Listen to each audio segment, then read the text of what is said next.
কাকতাড়ুয়া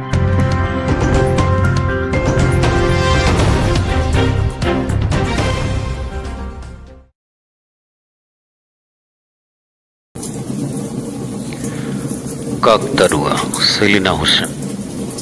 রাত পোহালে দিনের আলো, সূর্য ডুবে আধার। ওর কাছে দুটি সমান। হাটে মাঠে ঘুরে বেড়ায়, ঘুরতে ঘুরতে সে কোথায় যে যায় সে হিসাব রাখে না। ওর কাছে পূর্ব পশ্চিম উত্তর দক্ষিণ সব সমান।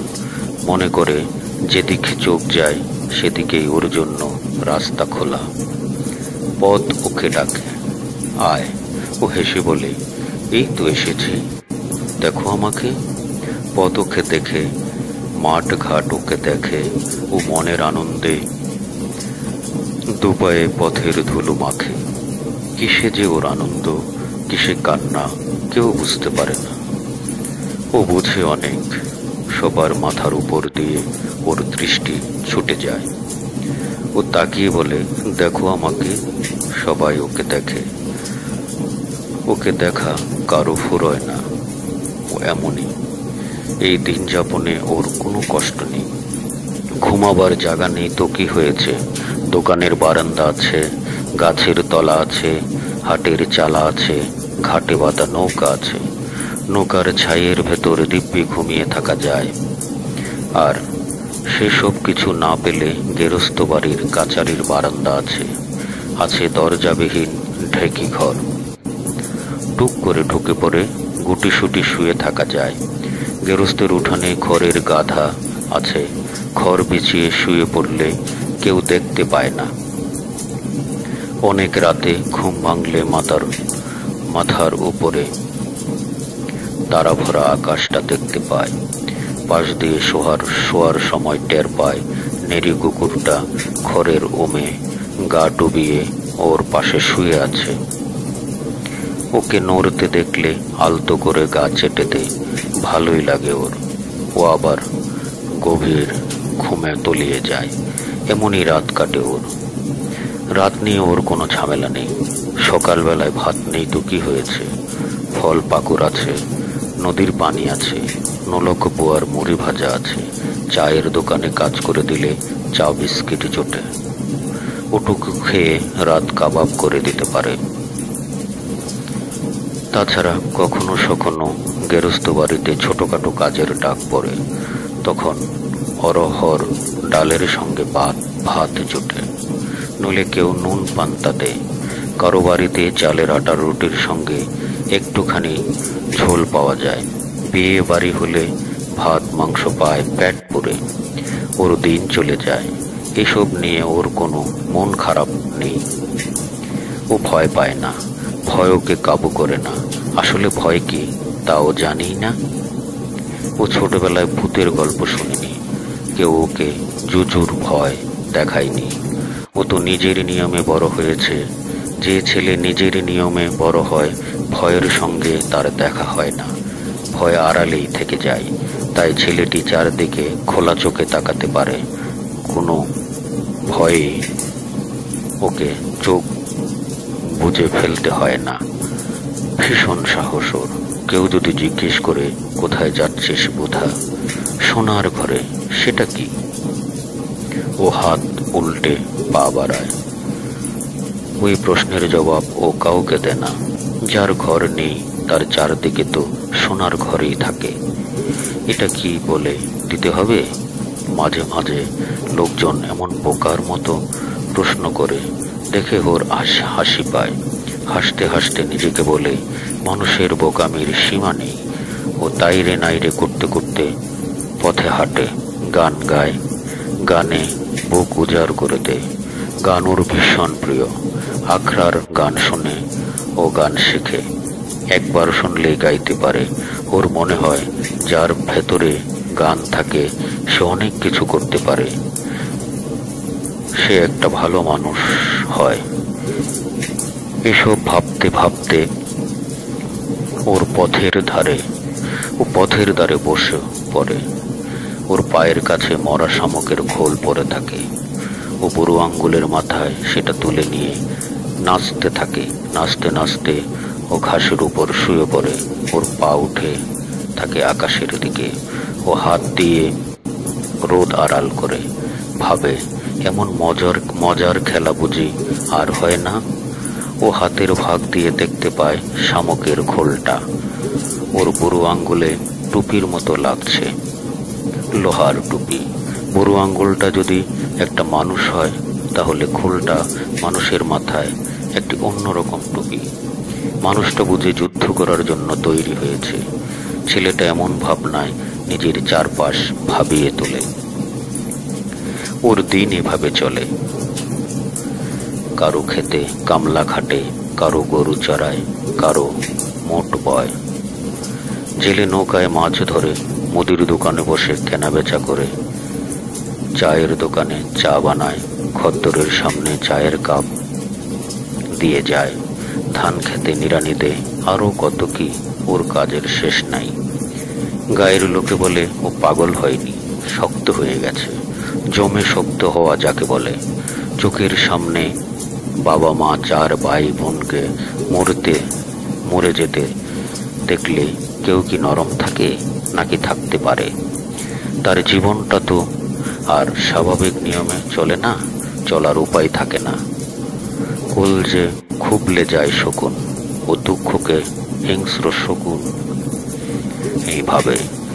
এসব ভাবলে ও মগজের ভেতর শুনতে পায় শকুনের পাখা ঝাপটানি, শকুনের শক্ত চঞ্চল ঠোকরানো শব্দ।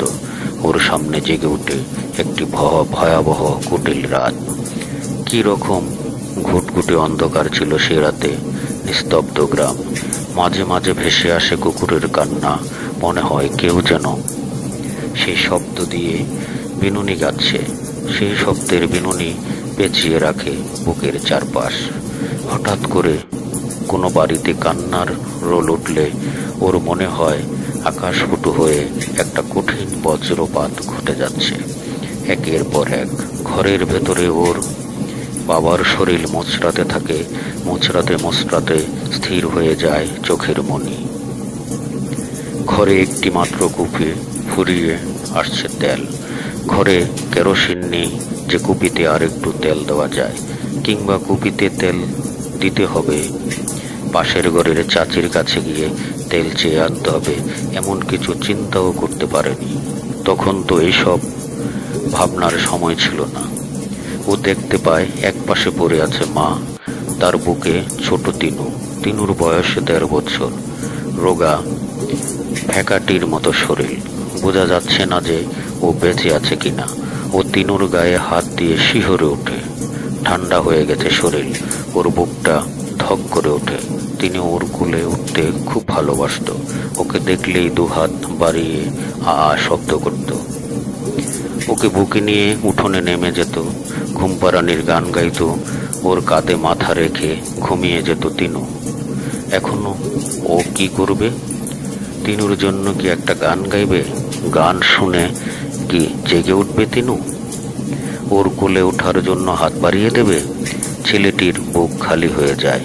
দেখতে পায় ঘরের অন্য পাশে মেঝেতে পড়ে আছে শিলু আর তালেব। ওর ছোট দুজনে পিঠাপিঠি। ওদের সঙ্গত ছেলেটির খেলাধুলা, ঘুরে বেড়ানো ছিল। কখনো ফল পাকুড় ভাগাভাগি নিয়ে ঝগড়া বেঁধে যেত। কতদিন দুজনকে ২-৪ ঘা লাগিয়েছে সে কথা মনে করে বুক ফেটে যায় ওর।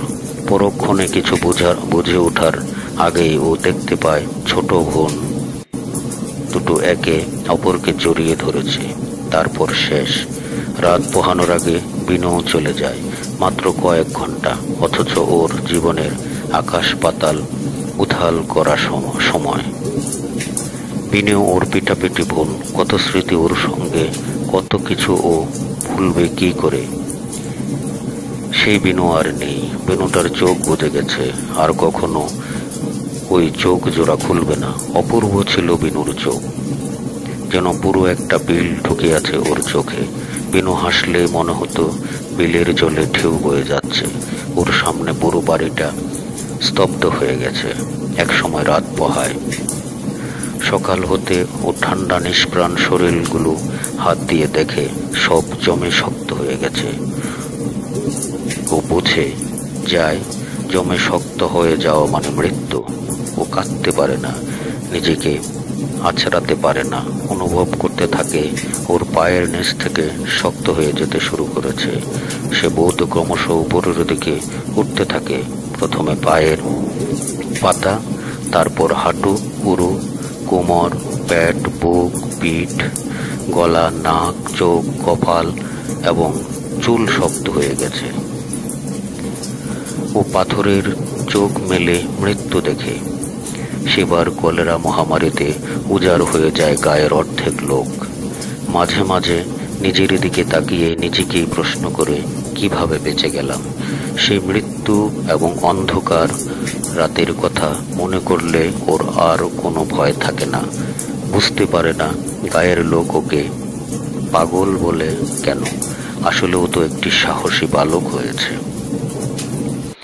ও মাঠের মাঝখানে দাঁড়িয়ে দুহাত দুপাশে সোজা করে জামাটা মাথায় বেঁধে কাকতারুয়ার ভঙ্গিতে দাঁড়িয়ে থাকে। দেখতে পায় কানের পাশ দিয়ে উড়ে যায় বলতা, ফো করে একটা শব্দের তরঙ্গ উঠে মুহূর্তে বিলিয়ে যায় বাতাসে। ওর মনে হয় ওটা বলতার ডাক নয়, শব্দটা ওর চাচির কণ্ঠ। চাচি ওকে সকালে মরিচ পুড়িয়ে পান্তা ভাত খেতে দিয়ে বলেছে, রোজ রোজ কেবল ভাত গেলা, ডাঙ্গা তো কম হসনি, কামাই করতে পারিস না বাবু। কামাই। ভাত খেতে খেতে ও শব্দটা নিয়ে নাড়াচাড়া করে, শক্ত হয়ে আসা মগজের গায়ে শব্দটা ঠুক্কর খায়। তোর মা বাপ তো মরে খালাস, এখন জ্বালা আমার, পরের ছেলের বোঝা টানতে পারি না বাবু। বোঝা শব্দটা ওর শক্ত হয়ে থাকা বুকের মাটিতে বলের মতো লাফায়। ও ভাবতে থাকে, শুন বোধা, তুই তো দেখতেই পাস যে তোর চাচার রোজগার নেই, তোর 8 জন চাচাতো ভাই বোন, দিন চলে না। ও নীরবে ভাত খায়। পোড়া মরিচ ডলে ডলে ভাত লাল করে ফেলেছে। আশ্চর্য, ঝালেও ওর জিভ উঠছে না। কেমন অদ্ভুত স্বাদ হয়ে ভাতের লাল দলা গলা দিয়ে নামছে। শুধু ওর চোখের পানি আসতে চায়, কিন্তু সে পানিও বাধা পায়, গড়ায় না। চাচি খানিকটা ধমকের সুরে বলে, কি রে, কথা বলছিস না যে? আমি কামাই করব। চাচির চোখ উজ্জ্বল হয়। সত্যি কামাই করবি? নিজের বোঝা নিজেই বইব। সত্যি? তাহলে তুই আমাকে মুক্তি দিবি?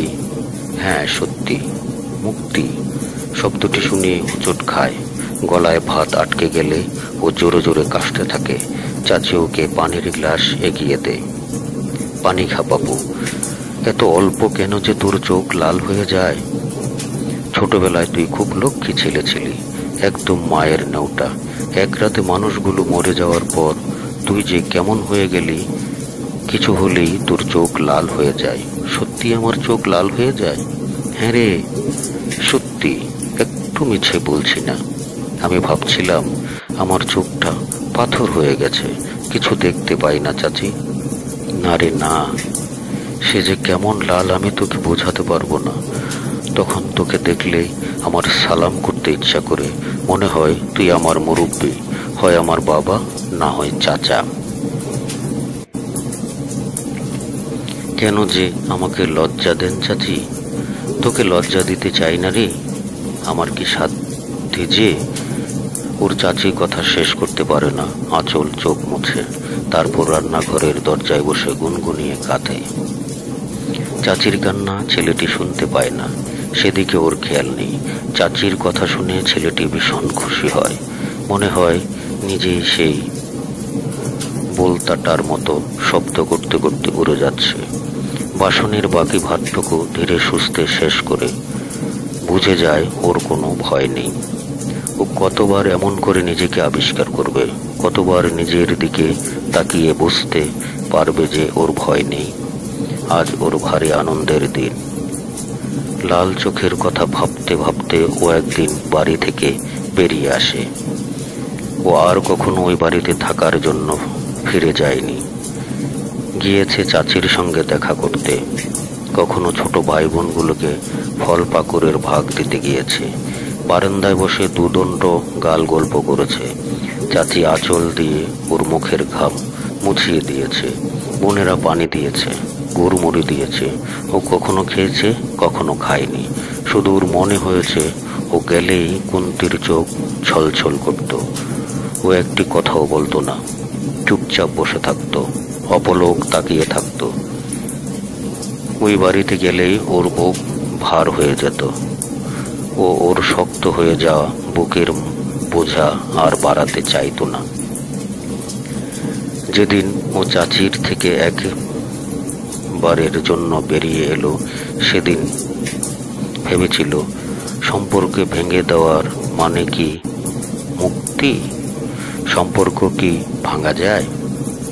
ছেলেটি উত্তর পায় না, বুঝতে পারে না সম্পর্ক কি। বাবা মরে গেলে কি চাচি পর হয়ে যায়? অথচ চাচাতো বোন ছোট্ট কুন্তি সম্পর্কের অধিকার নিয়ে ওর সামনে দাঁড়িয়েছিল। সেদিন বাড়ি থেকে বেরিয়ে আসার পরে কাঁদতে কাঁদতে ওর পিছে পিছে এসেছিল, বলেছিল, তুমি যেও না বোধা ভাই। ও কুন্তির কথায় ফিরে তাকায়। কুন্তির কান্না ভেজা কণ্ঠস্বর শুনে ওর চোখ থেকে লাল আভা মুছে যায়। ও বুঝতে পারে ওর বুকের ভেতরটায় জখম হয়েছে, ক্ষত থেকে রক্ত পড়ছে। আশ্চর্য, সম্পর্ক কি এমন? কুন্তি না হয় আর কেউ হলে ও কি এমন কষ্ট পেত? কুন্তি ওর হাত ধরে বলেছিল, তুমি যেও না বোধা ভাই। যাব না। হ্যাঁ, যেও না। কেন? তুমি চলে গেলে আমার খুব খারাপ লাগে। খারাপ লাগবে কেন? কুন্তির কণ্ঠস্বর এক মুহূর্তের জন্য বদলে যায়। ওর মনে হয় এই কণ্ঠস্বর ওর কাছে নতুন আবিষ্কার। ও কুন্তির মাথায় হাত বুলিয়ে বলে, আজ যাই, আরেকদিন আসবো। কবে আসবে? গায়ে তো থাকবো, যখন মন চাইবে তখন আসবো। এটা কি আশা হলো? এটা আশা হলো না? না, একটু ভালো আশা না। ভালোবাসা কি? আমি তো জানি না কুন্তি। তারপর খুশি হয়ে বলে, ঠিক আছে, আমি একদিন ভীষণ ভালোভাবে আসব। কবে? খুশিতে কুন্তির দু চোখ উজ্জ্বল হয়ে উঠেছিল। কবে আসবে বোধা ভাই? তোর বিয়ের সময়। বিয়ে? আমারও তো বিয়ে হবে না। বড় বুয়াদের তো বিয়ে হয়নি, আমাকে কে বিয়ে করবে? করবে করবে, দেখবি লাল টুকটুকে বর আসবে তোমার মতো। ধ্যাৎ বোকা, আমার মতো হবে কেন? আমি কি একটা ছেলে হলাম? আমি তো এখন পথের ছেলে, এতিম। অনেক সুন্দর, অনেক ভালো বর পাবি তুই। কুন্তির চোখ দিয়ে ঝরঝর করে জল গড়ায়। ও কাঁদতে কাঁদতে বলে, তোমার মতো কেউ ভালো নয়। বোধা বলে, আমি যাই রে কুন্তি, তুই বাড়ি যা। চাচি দেখলে তোকে বকবে। আমি চাই না আমার জন্য তোকে বকা খেতে হোক। কুন্তি পথের মাঝখানে দাঁড়িয়ে চিৎকার করে কাঁদে। ছেলেটি পিছনে তাকায় না। ওর সামনে ওর মনে হতে থাকে কুন্তি যেন চিৎকার করে বলছে, তোমার মতো কেউ ভালো নয়। ও বুঝতে পারে না, ও যদি এতই ভালো হবে তবে চাচি কেন ওকে সইতে পারল না? তাহলে সম্পর্কটা কি এমন যে কারো কাছে ভালো, কারো কাছে খারাপ? ভাবতে ভাবতে ও মাঠের মাঝখানে কাকতারুয়া হয়ে দাঁড়িয়ে থাকে। এটা ওর খেলা।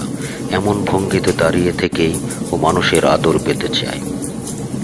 এই খেলা খেলতে খেলতে ও বড় হতে চায়। ও দেখে কাঠফাটা রোদে দাঁড়িয়ে থাকলে একসময় ওর মাথার উপর শকুনের ছায়া নেমে আসে। ওকে দেখলে শকুনের বুঝি মনে হয় মরা মানুষ।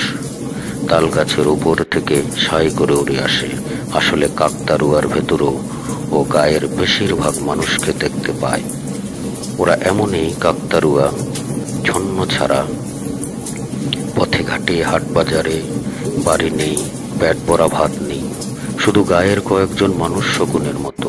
কাকতারুয়া ওদের ভয়ে ততস্থ। গায়ের লোক ওর নাম দিয়েছে কাকতারুয়া। নোলক বুয়া ডাকে ছন্ন ছাড়া। হরি কাকুর জালের মাছ উঠলে ওর দিকে তাকিয়ে ফোক লাগালে হেসে বলে, মানিক রতন। পাকা ধান কাটার সময় জয়নাল চাচা ওকে বাবা ছাড়া কথা বলে না, বলে সোনা বাবা। হাটের দিনে ডালা ভরা বাজার নিয়ে বাড়ি ফেরার পথে হাশেম মিয়া বলে, ও খোকন বাবু, আজ তুই আমার বাড়িতে ভাত খাবি। লোকটা বেশি সওদা করতে পারলে আত্মহারা হয়ে যেত। গায়ের গোবর গুড়ানি বুড়িটা ওকে গোবর রাজা বলে ডাকে।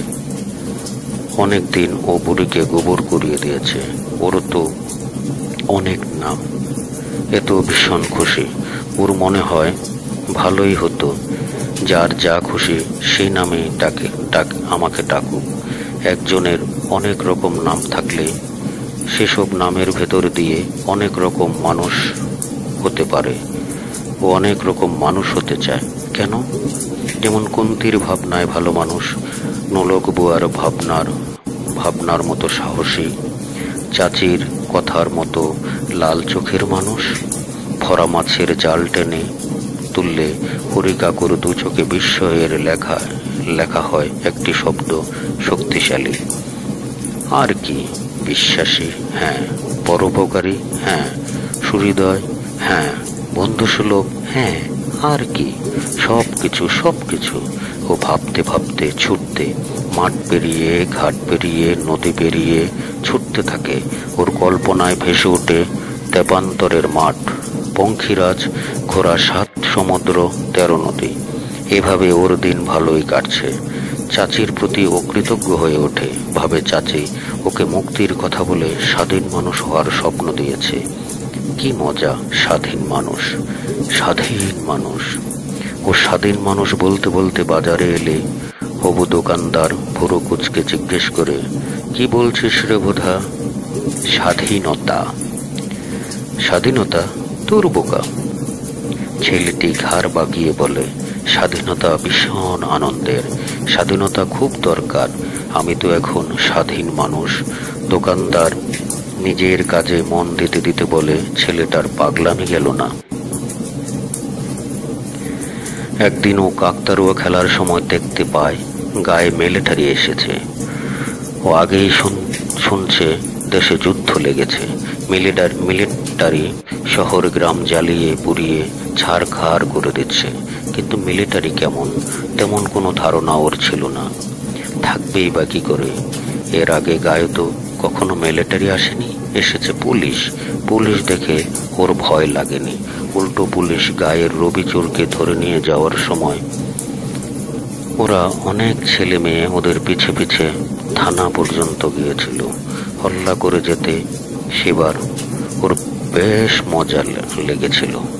কিন্তু এবার মিলিটারি আসে জিপে করে, গুলি ছুটতে বুটের শব্দ যেন চরচর শব্দ ফুটছিল, যেন যেখানে পা পড়ছে সেই মাটি ফেটে চৌচির হয়ে ফুটছে। ও দৌড়ে দাঁড়িয়ে অবাক হয়ে তাকিয়ে থাকে। বড় সড়কের মাঝ বরাবর মিলিটারি জিপ থেকে ওরা ঝাঁপিয়ে নামে। ওদের বাজারের দিকে ছুটে যেতে দেখে ও ধান গাছের আড়ালে লম্বা হয়ে শুয়ে থাকে। একটু পর মাথা ওঠায়। কোন দিকে গেল লোকগুলো? পরক্ষণে ভেসে আসে আর্তনাদ। একটু পর বাজারের চালাগুলো দাও দাও করে পড়তে থাকে। ও আতঙ্কে ধান ক্ষেতের কাদায় মিশে যায়। অবাক কাণ্ড! ও বুঝতে পারে ওর মাথার মধ্যে দিয়ে দ্রুত অনেক কিছু পার হয়ে যাচ্ছে। মিলিটারি চলে গেলে ও ছুটে বাজারের সামনে এসে দাঁড়ায়। কেউ হয় আগুনে পুড়ে, নয় গুলি খেয়ে মরছে। অনেকে মারা যায়নি, কিন্তু আহত হয়েছে। যারা বেঁচে আছে তারা ছোটাছুটি করে আগুন নেভানোর চেষ্টা করছে। ও নিজেও একটা মাটির হাঁড়ি দিয়ে ডোবা থেকে পানি আনতে ওর রাগ বাড়তে থাকে। ও মনে মনে ফুঁসতে থাকে। প্রতিশোধ নেওয়ার কথা ওর বুকের ভিতর টুপটাপ শব্দ তুলে। একসময় আগুন নিভে গেলে আধা পোড়া বাজারটার দিকে তাকিয়ে ওর চোখ লাল হতে থাকে। একজন ওকে বলে, কি হয়েছে বোধা? কিছু না। আগুনের ধোঁয়ায় তোর চোখ লাল হয়ে গেছে। আমার কিছু হয়নি। আমার সঙ্গে চল, আমার বাড়িতে থাকবি। না, আমি এই বাজারে থাকবো। আধা পোড়া ঘরের ছাদের নিচে আমি ঘুমাতে পারবো। লোকটা হা করে থেকে মুখ ভ্যাংচিয়ে বলে, তুই মানুষ হবি না। মানুষ হব না, মানুষ হব না, মানুষ হব না বলতে বলতে ও আবার ছুটে যায়। ওর বুকের ভেতরে ভীষণ কিছু গজিয়ে উঠলে ও নদীর ধারে গিয়ে দাঁড়ায়। কান পেতে নদীর কুলকুল শব্দ শুনে জলের দিকে এক দৃষ্টে তাকিয়ে থাকলে ওর দৃষ্টি জমাট হয়ে যায়। পরের দিন গায়ের অনেক মানুষ বাড়িঘর ছেড়ে পালাতে থাকে। ও প্রথমে নলক বুয়ার কাছে ছুটে যায়। গিয়ে দু চক্ষু চড়াক গাছ, নলক বুয়ার বাঁধা ছাদ শেষ। কোথায় গেল ওর মুড়ি ভাজার সরঞ্জাম? খেরা কাঠি ছাড়া উঠোনে গড়ায় মাটির হাড়ি উল্টে পড়ে ভেঙে গেছে। মুড়ির টিনগুলো ঘরের চালায় ঝুলছে। বেরোনোর আগে নলক বুয়া ওকে জড়িয়ে ধরে, ছন্ন ছাড়া আমার সঙ্গে চল। কোথায়? যেদিকে দু চোখ যায়। কোথাও না কোথাও একটা আশ্রয় তো ছুটবে, কিন্তু কেন যাব? নলক বুয়া অবাক হয়ে তাকিয়ে থাকে। তার মোটাসোটা শরীরটা নড়ে না। প্রবল বিস্ময়ে বলে, এখন কি জিজ্ঞেস করার সময়? প্রশ্ন করছিস যে? দেখলি না কত কি ঘটে গেল? ওরা তো আবার আসবে। তখন যাকে পাবে তাকে মারবে। আমরা কেউ বাঁচব না। সবাই গেলে গায়ে কে থাকবে? শোনো ছেলের কথা, এখন কি এত কথা বলার সময় আছে? তোর হয়েছে কি বলতো? বাপ মা ভাই বোন সব গেছে। এখন কি তোর নিজের যাওয়ার শখ হয়েছে? নলক বুয়ার সঙ্গে কথা বলে না। ও নলক বুয়ার সঙ্গে কথা বলে না। নলক বুয়া ওর কথার উত্তর দেয়নি। নলক বুয়ার কাজে ব্যস্ত হয়ে যায়। ওর নিঃশব্দে বেরিয়ে আসে। ও তো জানে না কেউ না থাকলেও ও একাই থাকবে। কেন পালাবে? যে পালায় সে ভীতু, বোকা। সবার উচিত গায়ে থেকে লড়াই করা। লড়াই লড়াই বলতে বলতে ও হাঁটতে শুরু করে। অনেকে তখন পথে নেমেছে। ও সবার সঙ্গে কথা বলতে পারে না, কারণ তারা ওর দিকে তাকানোর সময় পায় না। ওরা নিজেদের নিয়ে ব্যস্ত। ভয়ে আতঙ্কে ওরা পালাচ্ছে। বড় জাম গাছটার নিচে দেখা হলো হরি কাকুর সঙ্গে। বেচারা লাট বহরের বোঝায় কাহিল। হরি কাকুর জন্য ওর ভীষণ মায়া হয়। কতদিন ধরে কাকিমা অসুস্থ, ঠিকমতো হাঁটতেই পারছে না। কাকিমা ওকে দেখে হাউমাউ করে কেঁদে ফেলে। দেখতো মানিক রতন, এই বয়সে কেউ কি বাড়ি ঘরে ছেড়ে বেরোতে পারে? কেঁদো না কাকি, পালাও, তোমাদের বাঁচতে হবে তো। তুমি তো লড়াই করতে পারবে না, শুধু শুধু ওদের হাতে মরবে কেন? তোমার বোঝা আমাকে দাও কাকু, আমি তোমাকে খানিকটা পথ এগিয়ে দিয়ে আসি। এগিয়ে দিবি কেন মানিক রতন? তুই আমার সঙ্গে চল। তোকে গায়ে রেখে যেতে আমার মন চায় না রে। তোমার সঙ্গে আমি কেন যাব? গায়ে থাকবে কে? তোমার ভিটে দেখবে কে? চলো, তোমাকে খানিকটা পথ এগিয়ে দিয়ে আসি। দেরি হয়ে যাচ্ছে। বেলা বাড়লে রোদে তোমাদের কষ্ট হবে। আমি তো চাই যে তোমাদের যেন কষ্ট না হয়। হরি কাকু ওর মাথায় বোঝা দিয়ে সোজা হাঁটে। বড় সড়কের ধারে এসে, এবার তুই যা, এখন আমি পারবো। ফিরে এসে তোর সঙ্গে আমার দেখা হবে তো মানিক রতন? হবে গো হবে, ভাবছো কেন? ছেলেটি হরি কাকুর চলে যাওয়া দেখে, কত বয়স হলো কাকুর, হেঁটে যেতে পারবে তো, নাকি পথের ধারে মরে পড়ে থাকবে? তখন কে ওকে মানিক রতন ডাকবে? ওর চোখ ভিজে ওঠে। ফেরার পথে দেখা হয় রানীর সঙ্গে। ওদের পুরো পরিবার চলে যাচ্ছে। রানী ভয় জড়ানো কণ্ঠ বলে, যাচ্ছি রে কাকতারুয়া। যা, ফিরে এলে দেখা হবে। ঠিক মতো যাস, ভয় পাস না। কিন্তু তুই আর কাকতারুয়া খেলিস নে, মিলিটারি গুলি করতে পারে। দুষ্টুমি করিস না কাকতারুয়া, তোকে নিয়ে আমার ভীষণ ভয় হয়। তুই যে কি ঘটিয়ে ফেলবি কে জানে। আমাকে নিয়ে তোর এত ভাবতে হবে না, তুই তোর পথে যা। তুই তো একটা ভেতর ডিম, সেই জন্য পালাচ্ছিস। আমি পালাবো না, লড়াই করব। লড়াই করবি? হ্যাঁ, লড়াই লড়াই, যা যা ভাগ। রানী দু চোখে বিস্ময় ছড়িয়ে বলে, ইস, কত বাহাদুর যেন বীর, লড়াই করবে। সেদিনের ছোড়া ঢং কত। ও আমার কথা না বলে হাসতে হাসতে পা বাড়ায়। কোথায় যাবে? চাচা কাজ খুঁজতে শহরে গিয়েছিল 6 মাস আগে, ফেরেনি। চাচি এখন গায়ে নেই, ছেলে মেয়েদের নিয়ে বাপের বাড়ি গেছে। লোক মুখে এসব খবর পায় ও। চাচি তো ওর খবর রাখে না, ও নিজে খবর নিলে তবেই খবর পাওয়া। এই বাড়িতে কুন্তিয়েই ওকে নিয়ে যা একটু ভাবে, কখনো মোয়া মুরগি খেতে দেয়, এইটুকুই। অবশ্য এই নিয়ে ওর মাথা ব্যথা নেই। আস্তে আস্তে গায়ের মানুষের দিন সহজ হয়ে আসে। মিলিটারি আক্রমণের পর 2 মাস গড়িয়ে গেছে। যারা এদিক ওদিক পালিয়ে গিয়েছিল একে দুয়ে, তারা অনেকে ফিরে এসেছে। শুনতে পায় আমাকে অনেকে ইন্ডিয়া চলে গেছে। ইন্ডিয়া কোথাও ও জানে না, জানার দরকার নাই। নোলক বুয়ার কথা খুব মনে পড়ছে। কোথায় সে গেল কে জানে। হরিকাকু ওরও কোনো খবর নেই। যাদের কথা ও জানতে চায় তাদের খবর নেই। যারা ওর কেউ নয় তারাই আছে গা জুড়ে। ওর চাচিও ফিরে এসেছে, কিন্তু ওর সঙ্গে দেখা হয়নি। ও যায়নি ওই বাড়িতে, শুধু দূর থেকে দেখেছে। কুন্তি বড় হয়েছে, ওকে দেখতে এখন অন্যরকম লাগছে। এর মধ্যে গায়ে আবার মিলিটারি আসে, ক্যাম্প বানায়। ক্যাম্পের পাহারায় থাকে ওদের কেউ কেউ রাইফেল হাতে। সেই ক্যাম্পের সামনে দাঁড়িয়ে ওদের দেখে। এমন মানুষ আগে কখনো দেখেনি। ওরা কোথা থেকে এসেছে? কোথায় ওদের দেশ?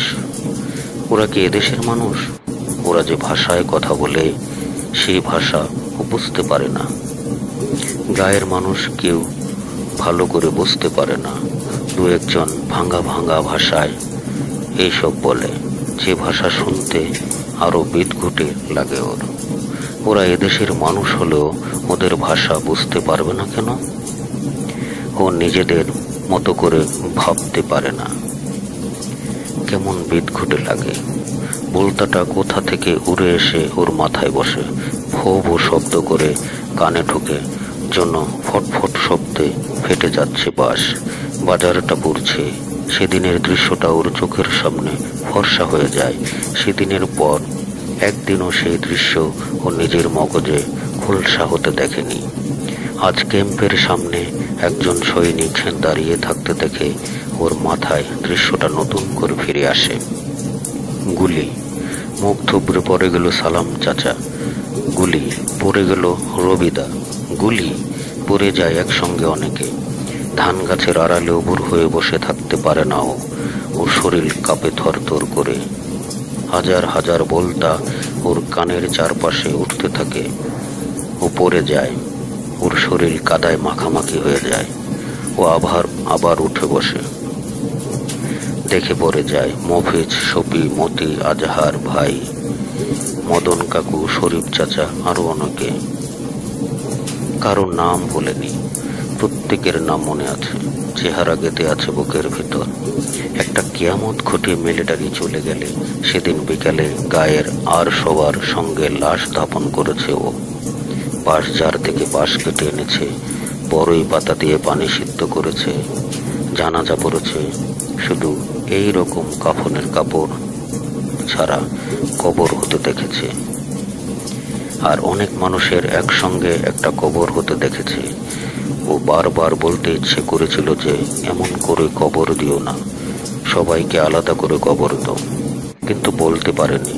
শুধু হাবিব ভাই কাঁদতে কাঁদতে বলেছিল, এই গায়ে একটা গণকবর হবে।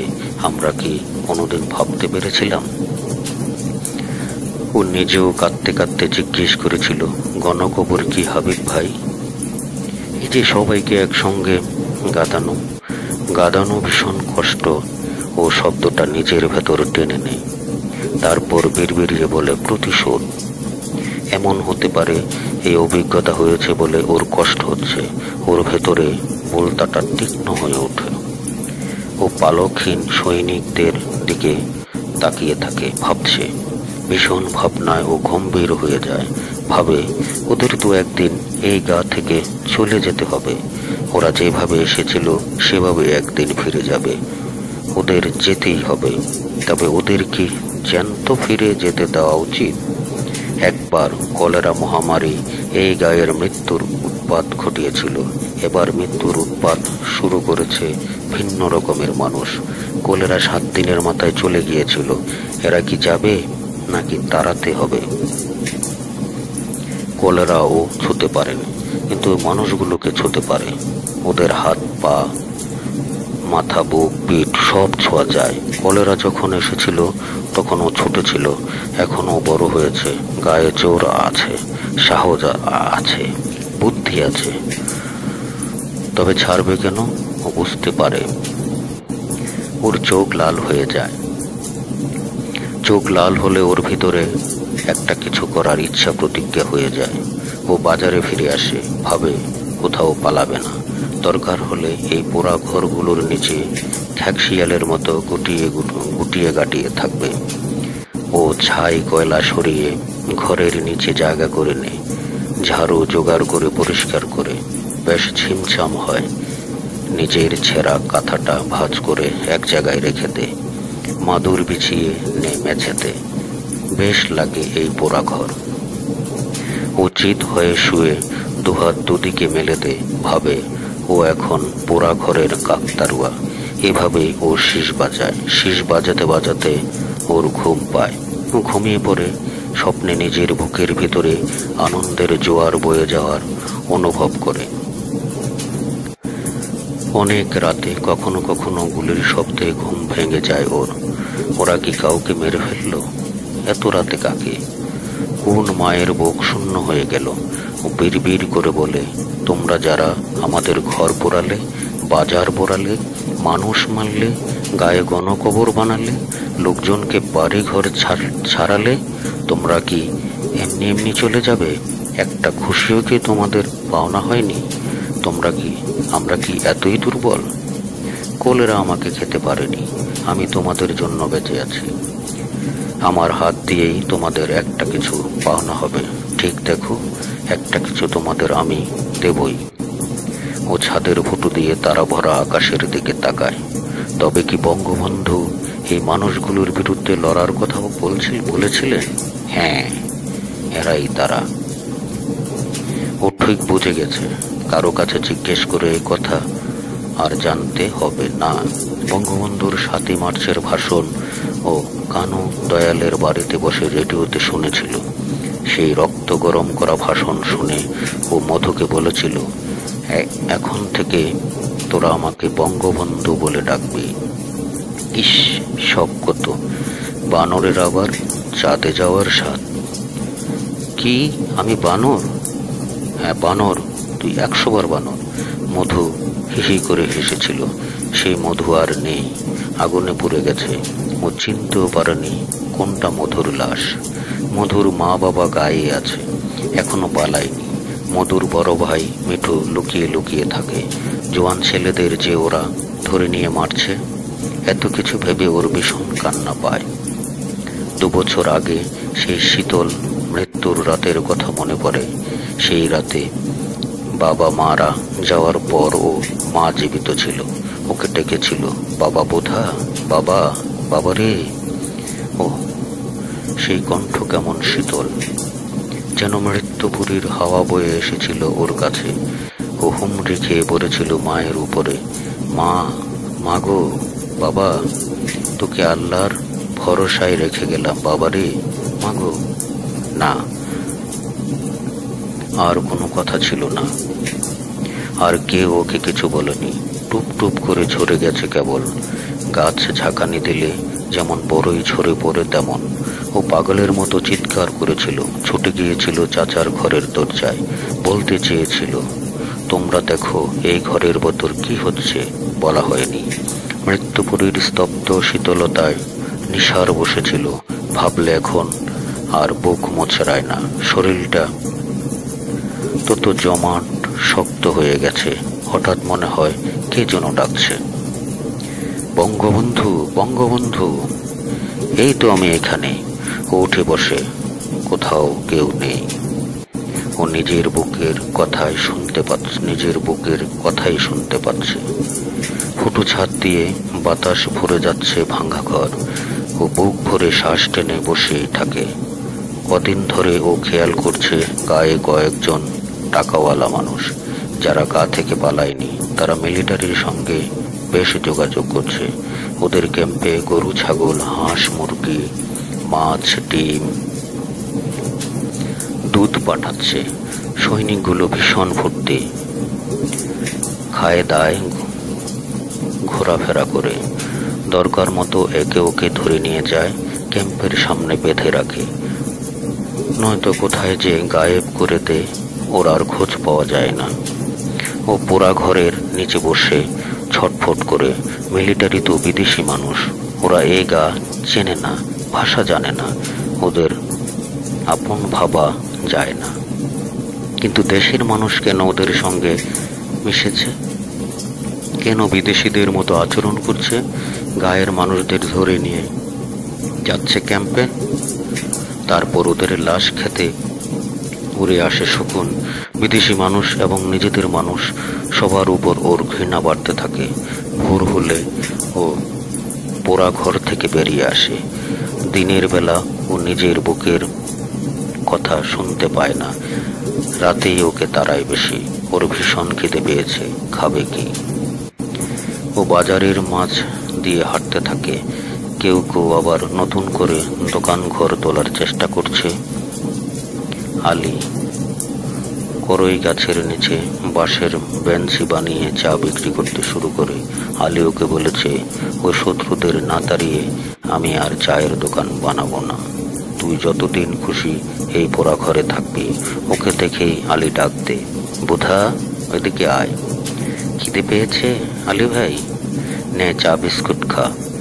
এতে হবে না, খুব হবে। আমি কি কোনোদিন দুটো বিস্কিট একসঙ্গে খাই? আলী হাসতে হাসতে বলে, আমি তো জানি তুই কি খাস। রোদ খেলে তোর পেট ভরে, জ্যোৎস্না খেলে তোর মন ভরে, বৃষ্টির পানি খেলে তোর বুক ভরে, বাতাস খেলে তোর মগজ ভরে। তুই আর কি খাস রে বোধা? ও প্রবল হাসিতে ভেঙে পড়ে। ততক্ষণ ওর বিস্কুট খাওয়া শেষ হয়েছে। ও চায়ের কাপে চুমুক দেয়। আলী দেখতে পায় তৃপ্তি ওর মুখ উজ্জ্বল হয়ে উঠেছে। ওকে দুয়ে মানুষ এসে বলে, বড় গলায় কথা বলে না, চুপচাপ থাকে। দীর্ঘশ্বাস ফেলে, চোখ ভিজিয়ে ওঠে। কারো কারো চোখে আগুনের ফুলকি ছুটে। কেমন করে যে তাকায় তা বোঝা যায় না। ছেলেটির মনে হয় এই গায়ে কারো এমন দৃষ্টি ও কোনোদিন দেখেনি। মানুষগুলো বদলে যাচ্ছে। একদিন সবাই মিলে অবাক হয়ে শুনে গায়ে শান্তি কমিটি হয়েছে। আহাদ মুন্সি চেয়ারম্যান। ছেলেটি বুঝে যায় গায়ের মানুষ দুভাগ হয়ে গেছে। একদল অলির চায়ের দোকানে এসে বসে, নিজেদের মধ্যে কিছু কথা বলতে চায়। অন্য দল আহাদ মুন্সির দলে মিলিটারির ক্যাম্পের পাশে ঘোরাফেরা করে। আকস্মিকভাবে ও চেঁচিয়ে ওঠে, যুদ্ধ যুদ্ধ। মানুষ দুই ভাগে ভাগ হয়ে যায়। তখন তার মধ্যে দিয়ে যুদ্ধ নামের নদী বইতে থাকে। এখন থেকে ওর নাম যুদ্ধ। ও নিজের ভেতর জোশ অনুভব করে। এক ছুটে বড় সড়কের ধারে আসে, আর এক ছুটে নদীর ধারে যাওয়ার সময় মুখোমুখি হয় আহাদ মুন্সির। ও বিনীত ভঙ্গিতে হাত উঠিয়ে বলে, আসসালামু আলাইকুম চেয়ারম্যান সাহেব। আহাদ মুন্সি বিগলিত হেসে ওর মাথায় হাত বুলিয়ে দেয়। ছেলেটির সরল চেহারা দেখে তার মায়া হয়। হাসি মুখে জিজ্ঞেস করে, তোর নাম যেন কি রে? মনে করতে পারছি না। আমার নাম যুদ্ধ। যুদ্ধ? আহাদ মুন্সির চোখ কপালে ওঠে। বলিস কি? তুই কি পাগল নাকি? পাশে দাঁড়ানো লোকটি ছটফট করে বলে, হ্যাঁ হুজুর, একদম পাগল। আরেকজন বলে, চলেন চেয়ারম্যান সাহেব, ওটা তো একটা পাগল পোলা।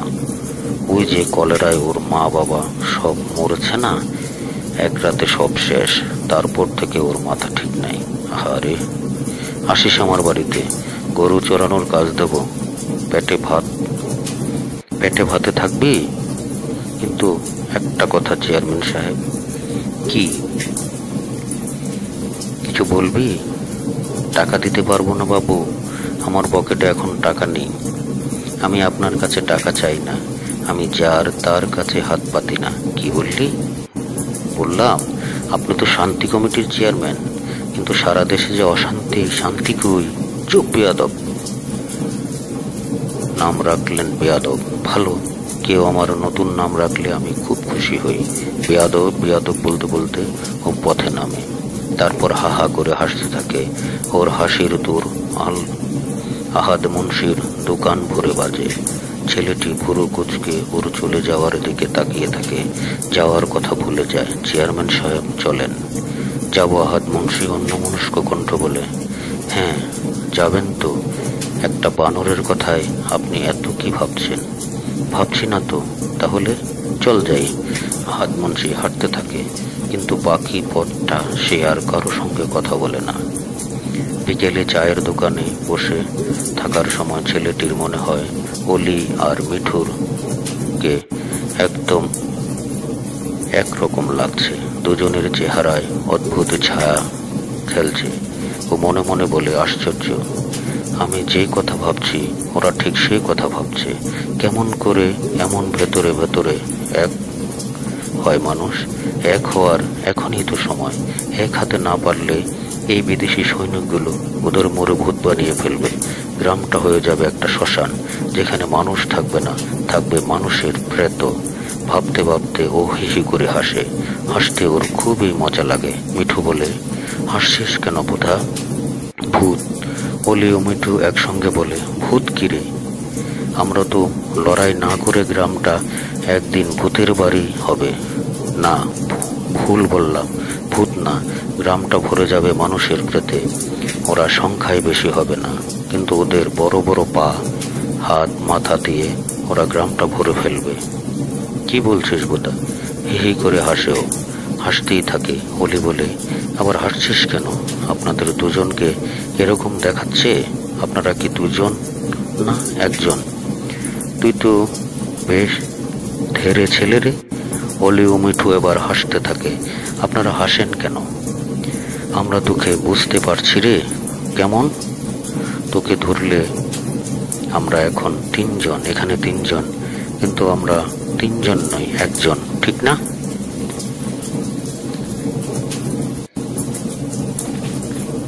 হ্যাঁ ঠিক। ছেলেটি গম্ভীর হয়ে থাকে। মিঠু জিজ্ঞেস করে, তিনজন একজন হলে কি হয় জানিস তো? জানি, শক্তি বাড়ে, বড় শক্তি হয়। এক হলে লড়াইয়ে শত্রুরা হারে। সাবাস, তোকে দিয়ে হবে। ফেরার সময় ছেলেটি অলির কাছ থেকে এক শিশি কেরোসিন নিয়ে আসে। বলে, আমি গায়ে খেটে তোমার তেলের দাম শোধ করে দেব অলি ভাই। ওইটুকু তেলের দাম শোধ দিতে হবে না। হ্যাঁ দিতে হবে। আমরা জানি তুই ভালো একটা কিছু করার জন্য তেল নিয়েছিস। মিঠুকে সমর্থন করল অলি। দুজনে গভীর চোখে ওর দিকে তাকিয়ে থাকে। ও হেসে মাথা নেড়ে পথে নেমে পোড়া ঘরে ফিরে বোধা বাঁশের লাঠির মাথায় শুকনো পাট জড়িয়ে মশাল বানায়। 4টা মশাল।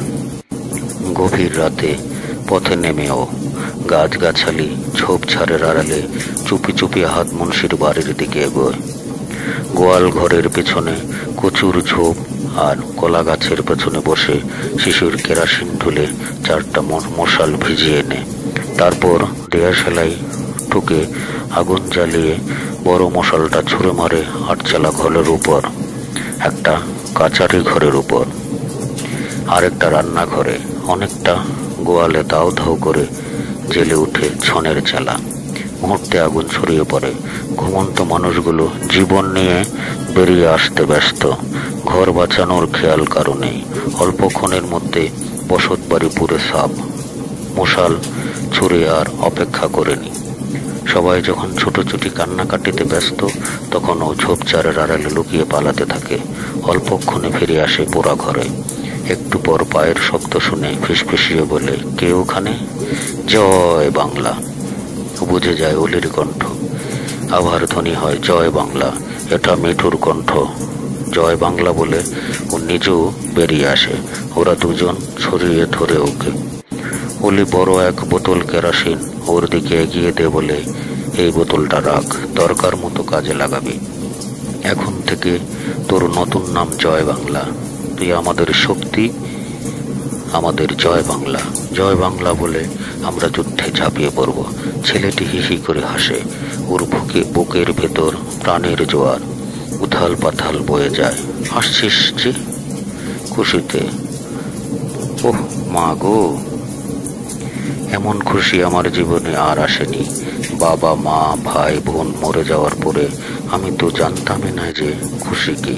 জয় বাংলা, খুশি যাও হয়েছিস তা ঠিক আছে, তবে ভুলে যাস না যে এখন কাজের সময়। হ্যাঁ হ্যাঁ জানি, সামনে আমাদের অনেক কাজ, কঠিন কাজ, বড় কাজ। আবার হিহি করে হাসে। ওর হাসিতে তারার ফুল ফোটে। অলি আর মিঠু মুগ্ধ হয়ে ওকে দেখে। আমরা চলে যাচ্ছি জয় বাংলা। হাত মুন্সি আমাদের ছাড়বে না, ঠিকই সন্দেহ করবে। আজ রাতেই পালাবো, তুই সাবধানে থাকিস। তুই তো ছোট, তোকে এখনই সন্দেহ করবে না। মিঠু ওকে জড়িয়ে ধরে। অলি বলে, আমরা মুক্তিবাহিনীতে যোগ দিতে যাচ্ছি, ওই মিলিটারি ক্যাম্পটা উড়িয়ে দিতে হবে। সময় মতো আসবো জয় বাংলা, তুই ভয় পাস না। আমি তোমাদের জন্য তৈরি থাকবো। যখনই আসবে দেখবে আমি রেডি। সাবাস, তোকে দেখেই বুঝতে পারছি যে দেশটা স্বাধীন হবে। তোকে দেখে আমাদের সাহস বেড়ে গেছে। এখন আমাদের মরতেও ভয় নেই। দুজন অন্ধকারে মিলিয়ে যায়। ওর মনে হয় অন্ধকার ওদের বুকে টেনে নিল, আড়াল করে দিল সৈনিকগুলোর চোখের সামনে থেকে। ওরা চলে গেলেই সেই রাতে ও আর ঘুমাতে পারে না। করই গাছের নিচে বাঁশের মাচাটার উপর চিৎপাত হয়ে শুয়ে থাকে। আকাশের হাজার নক্ষত্র দেখে। আজ ওরা ওর নাম রেখেছে জয় বাংলা। এক তীব্র আনন্দ ওকে এমন করে ভরিয়ে রাখে যে ও ভুলে যায় দুঃখ বেদনার কথা। ও ঘুমিয়ে পড়ে। ভোরবেলা আহাদ মুন্সির বড় ছেলে ওকে কান ধরে টেনে তোলে। ও ঘুম জড়ানো চোখে মতিউরের দিকে তাকায়। ওই শুয়োরের বাচ্চা, উঠ। শুয়োরের বাচ্চা। ও ঠিক মতো চোখ খুলে। বলি, কোথায়? জানি না। তুই জানিস না? বল। কেমন করে জানবো? বলি, আমার কে? ও কি আমার মায়ের পেটের ভাই? ইস, ঢং দেখানো হচ্ছে। একটা পিচ্ছি শয়তান আমাদের বাড়িতে আগুন দিয়েছে। কি আগুন? আগুন কি জানিস না?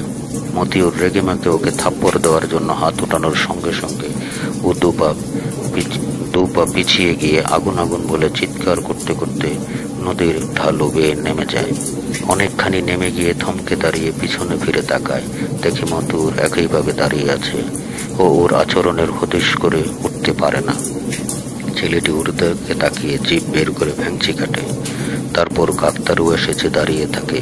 মতিউর নদীর পাড়ে দাঁড়িয়ে ওকে গালাগাল করে।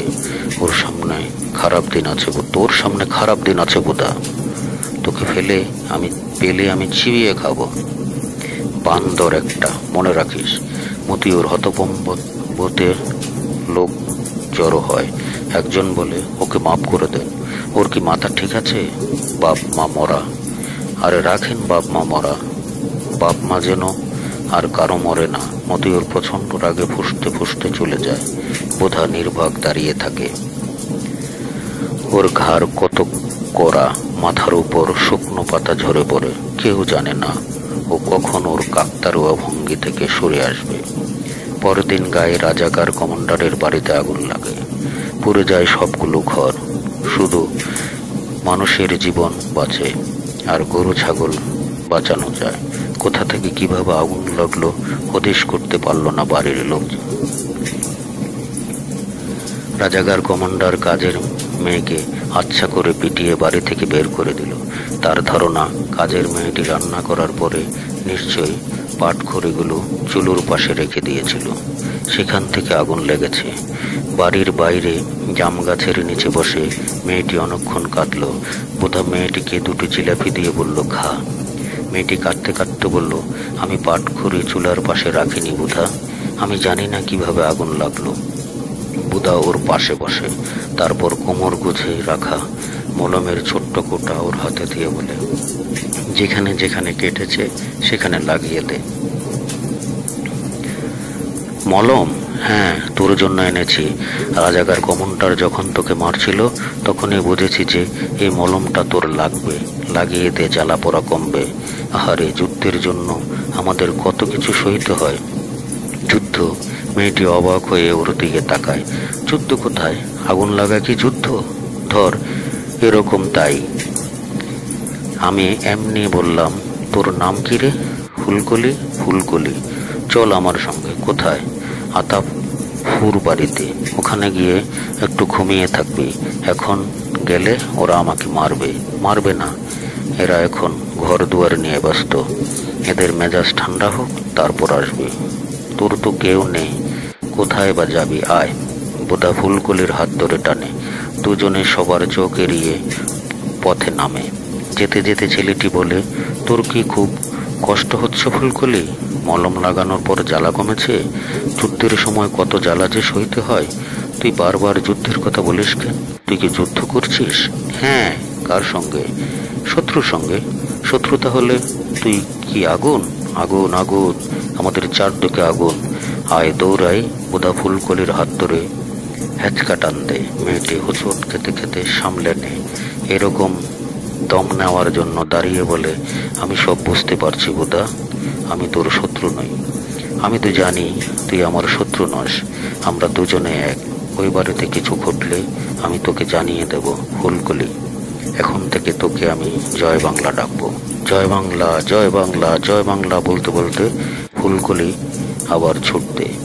এবার ওদের দম ফুরায় না। ওরা এক দৌড়ে আতাপুর বাড়িতে এসে ওঠে।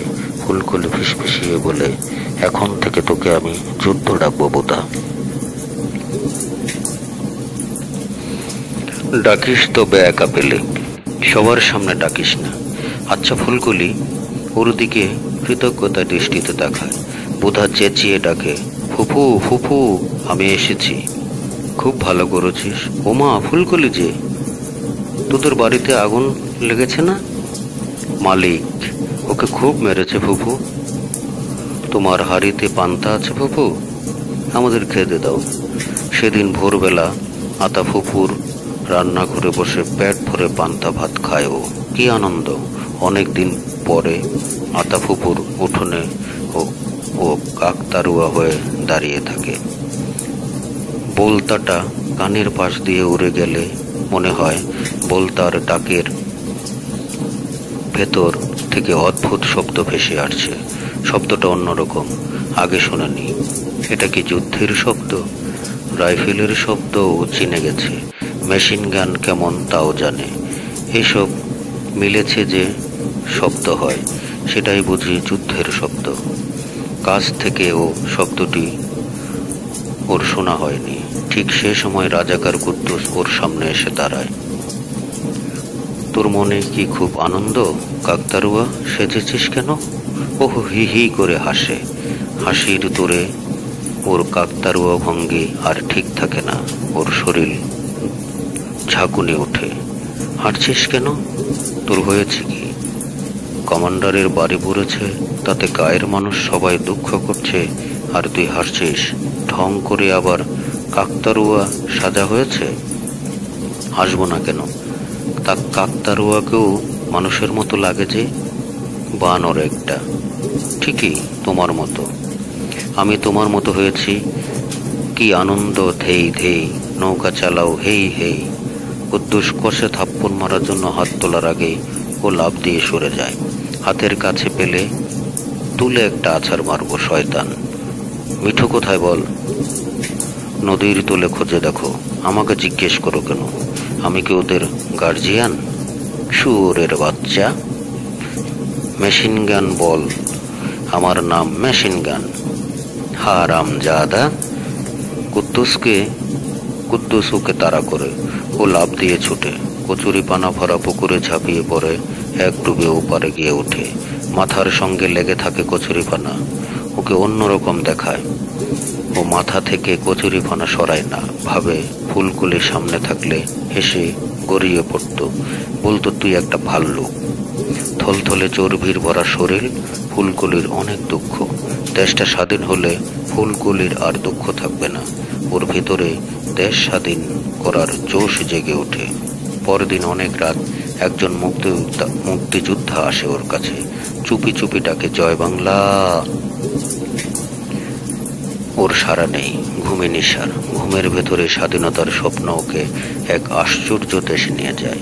সেখানেও আর ফুলকলি হাত ধরাধরি করে হাসছে, চারদিকে ফুল পাখিতে ভরা। হাজার প্রজাপতি উড়ে বেড়ায়, ও ধরার জন্য চেষ্টা করে কিন্তু ধরতে পারে না। অন্যদিকে ফুলকলি শত শত প্রজাপতি ধরে ওর কোছর ভর্তি করে ফেলেছে। ফুলকলি উজ্জ্বল মুখে ঘুরে বেড়ায়।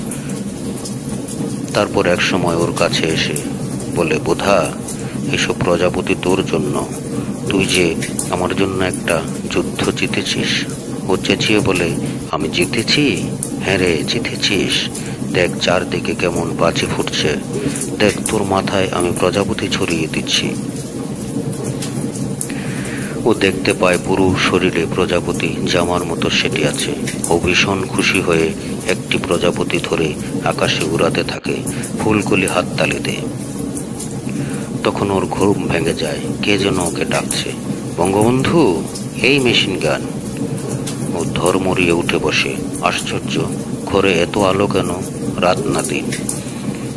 এই যুদ্ধ, উঠে আয়। কিরে, তোর ঘুম কি ভাঙেনি? আমার ডাক কি তোর কানে পৌঁছাচ্ছে না? আশ্চর্য, কার কণ্ঠ? বলতাটা কি কানের পাশ দিয়ে উড়ে গেল? ওর চিৎকার করে বলতে ইচ্ছে করে, আমি তো তোমাদের জন্য বসে আছি। এতদিন আসনি কেন? আমার কাছে পৌঁছাতে তোমাদের এত সময় লেগেছে কেন? চুপ করে আসিস কেন কাকতারুয়া? ও হামাগুড়ি দিয়ে বেরিয়ে আসে। ওকে দু হাতে বুকে জড়িয়ে ধরে মুক্তিযোদ্ধা শাহাবুদ্দিন। শাহাবুদ্দিন তো ছবি আঁকে, আর্ট কলেজে পড়ে। তাহলে শাহাবুদ্দিনও যুদ্ধ করছে? ও, যুদ্ধ যুদ্ধ। বোধা শাহাবুদ্দিনকে স্যালুট করে। শাহাবুদ্দিন ভুরো কুচকে বলে, কিরে, স্যালুট করলে কেন? আপনি তো মুক্তিবাহিনীর কমান্ডার, স্যালুট করবো না? কি যে বলেন! ঠিক আছে ঠিক আছে, তুই একটা বাহাদুর ছেলে, আমি শুনেছি। ছেলেটি হাসতে থাকে। তারপর শাহাবুদ্দিনের হাত ধরে মাঝানের উপর এসে বসে। অলি আর মিঠুর কাছে তোর কথা শুনেছি। তুই তো এই গায়ে একাই যুদ্ধ করছিস। যুদ্ধ? আমি? হ্যাঁ রে, ও যে বাড়িগুলো পুড়িয়েছিস, এটাও যুদ্ধ। এবার বড় যুদ্ধ করতে হবে। সেটা কি? মিলিটারি ক্যাম্প উড়িয়ে দেব আমরা। তুই থাকবি আমাদের সঙ্গে। রেকি করার কাজ তোকে করতে হবে। ইয়ার এমন কঠিন কি কাজ? খুব পারবো। জানি তো তুই পারবি। শুন, কটা সেপাই পাহারা দে, কয়টা তাঁবুর ভেতরে থাকে, মেশিন গানটা কোথায় ফিট করে রেখেছে, সব খবর নিয়ে আসবি। আমি আবার 2 দিন পরে আসবো। যা, ঘুমিয়ে পড়। কিভাবে ফিরবেন? নৌকায় নদী পেরিয়ে চলে যাব, ভয় পাস না। ছেলেটি আবার নিজের ঘরের বিছানায় ফিরে আসে। গুটিসুটি শুয়ে ঘুমিয়ে পড়ে।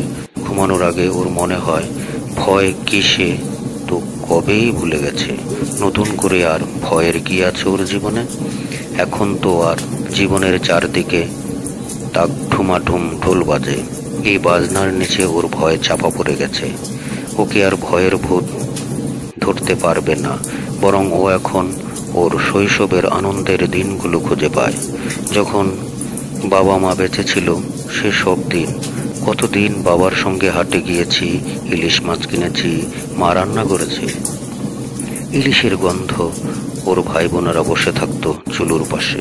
শীতকালে মা ভাপা পিঠা বানাতো। কি আনন্দের ছিল সেসব দিন। স্বাধীনতার স্বপ্নে ও আবার সেসব দিনের আনন্দ ফিরে পেয়েছে। এখন ওর আর কোনো ভাবনা নেই, মরণেও ভয় নেই। পরদিন ও এক গাদা পেয়ারা নিয়ে মিলিটারি ক্যাম্পে যায়। গায়ের স্কুল ঘরটি দখল করে ওরা ক্যাম্প বানিয়েছে। সামনের মাঠে বেশ কতগুলো তাঁবু টাঙানো। ও এত দূর থেকে তাঁবু দেখতে পায় না, কিন্তু দৃশ্যটি ওর মাথায় আছে, সেটা পরিষ্কার। দুপাশের ধান ক্ষেতের ভিতর দিয়ে সোজা চলে যাওয়া লম্বা পথটা পেরিয়ে ডান দিকে এগোলো স্কুল ঘর। মা বাবা মরে যাওয়ার পর থেকে ওর স্কুল বন্ধ। এর মধ্যে 2 বছর পেরিয়েছে। স্কুলের স্মৃতিও মনে করতে চায় না। ওটা বুকের ভেতর বন্ধ করে রেখেছে। চমৎকার নকশা করা রঙিন একটা বাক্স আছে বুকের ভেতর। গত 2 বছরে সে বাক্সের খোলার ইচ্ছে ওর হয়নি। এখন ওই স্কুলের দিকে এত এগুচ্ছে, ততই মাথার ভেতর বলতার শব্দ তীব্র হয়ে উঠছে। 2 বছর কত হাজার বার স্কুলের আশপাশ ঘুরেছে, স্কুলের মাঠে ফুটবল খেলেছে, রাতে স্কুলের বারান্দায় ঘুমিয়েছে, আর দোকান ভরে শুনেছে ঘন্টার ঢং ঢং শব্দ। আশ্চর্য! মাথার ভেতর প্রবল শ্রবণ শক্তি। ও রাত ভর বৃষ্টি। ও ডান হাতের উপর মাথা রেখে স্কুলের খেলার মাঠের দিকে তাকিয়ে শুয়ে আছে। কঠিন রাত, শেষ হচ্ছে না বুঝি। সেদিন ওর কেয়ামতের দিনের কথা মনে পড়েছে। মৌলভী সাহেব বলেছেন, কেয়ামতের দিন মাথা 1 হাত উপরে সূর্য নেমে আসবে। এমন বৃষ্টিমুখর শ্রাবণের রাতে ওর কেয়ামত দিনের সূর্যের কথা মনে পড়েছে কেন? সূর্য কি শব্দ করে? বৃষ্টির শব্দ নয়, চারদিকে তুমুল ঘণ্টাধ্বনি, ঢং ঢং ঢং। কবেই তো স্কুলের দিনগুলো শেষ হয়ে গেছে, তুমুল ঘণ্টাধ্বনি কেন ওকে টানে?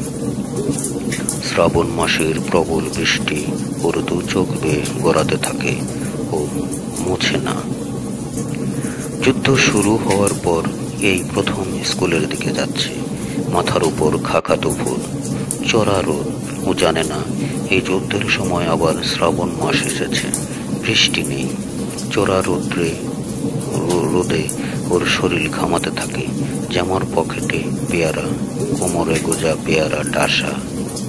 ও ভাবে একটি পেয়ারা কি খাবে। ভাবতে ভাবতে অনেকটা পথ চলে আসে।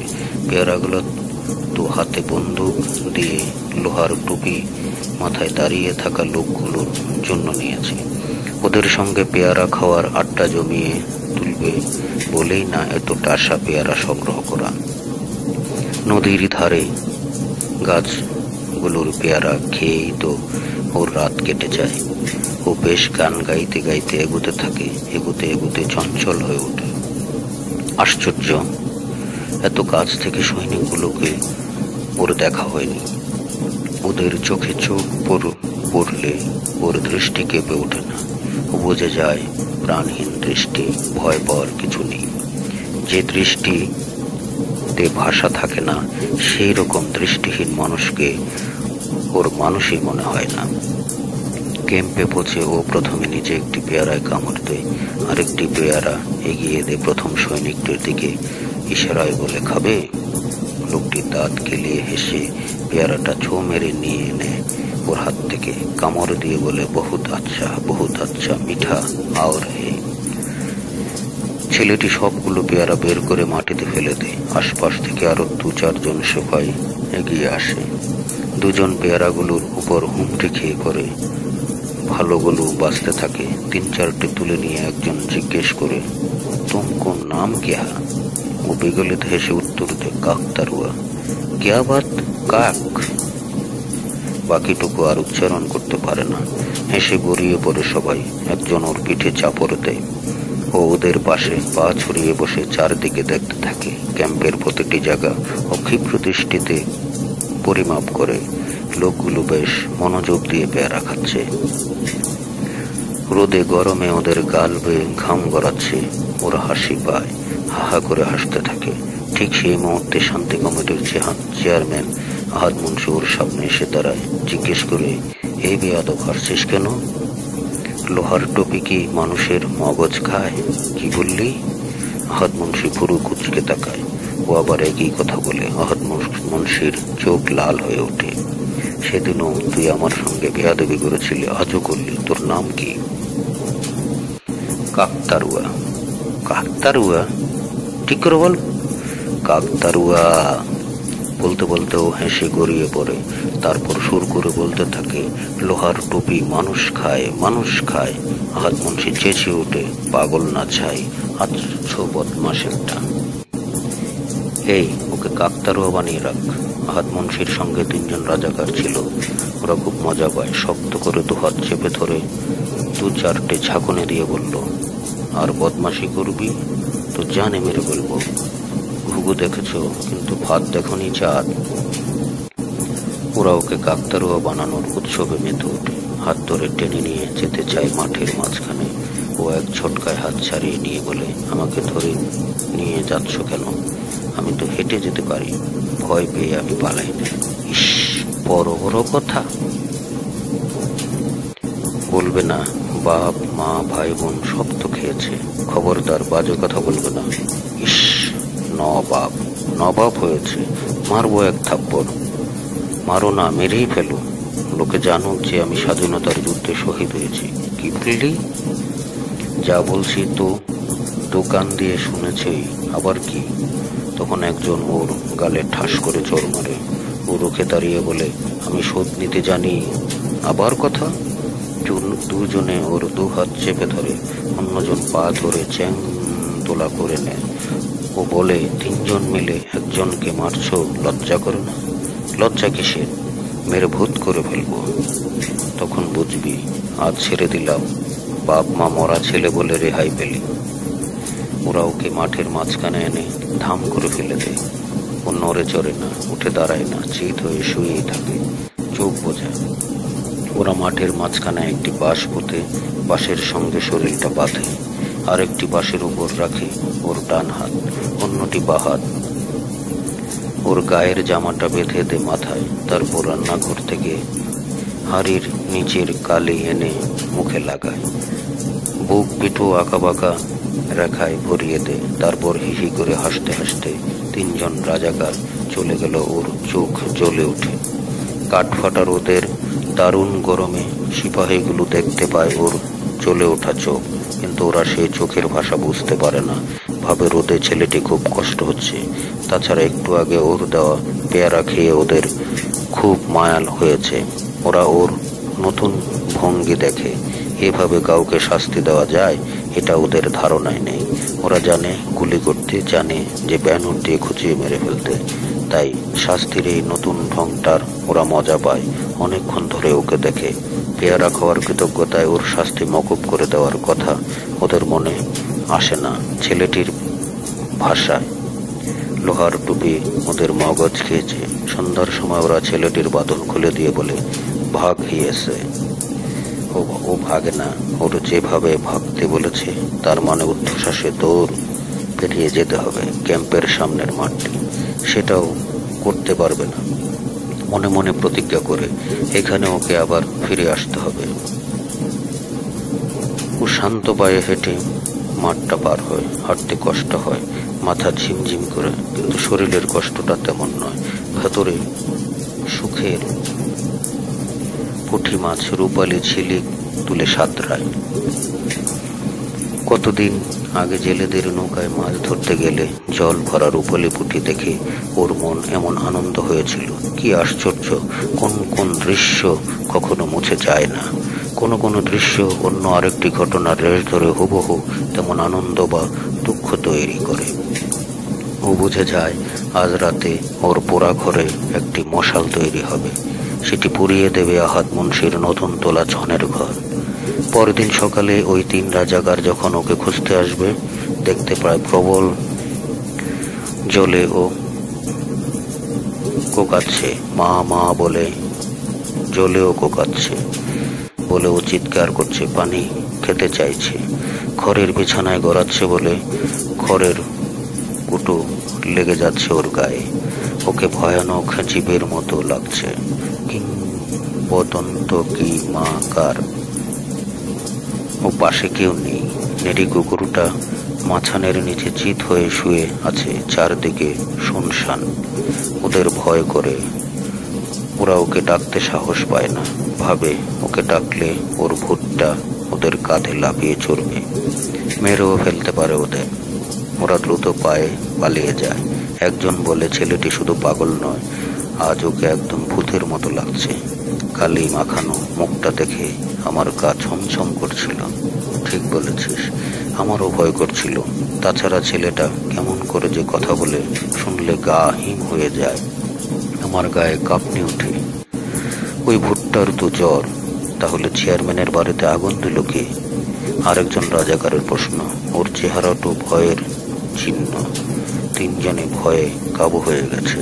অন্যজন বলে, রাতের বেলায় নিশ্চয় মুক্তিবাহিনীর কেউ আসে।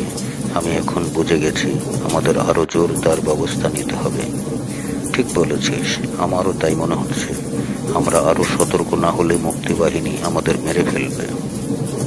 দিন দিন ওদের দাপট বাড়ছে। আমার মনে হয় বুধবারও মুক্তিবাহিনীর সঙ্গে যোগ আছে। আর ধুর, ওইটুকু ছেলেকে কে পাত্তা দেবে? ও কি বন্দুক চালাতে জানে, নাকি গ্রেনেডের পিন খুলতে শিখেছে?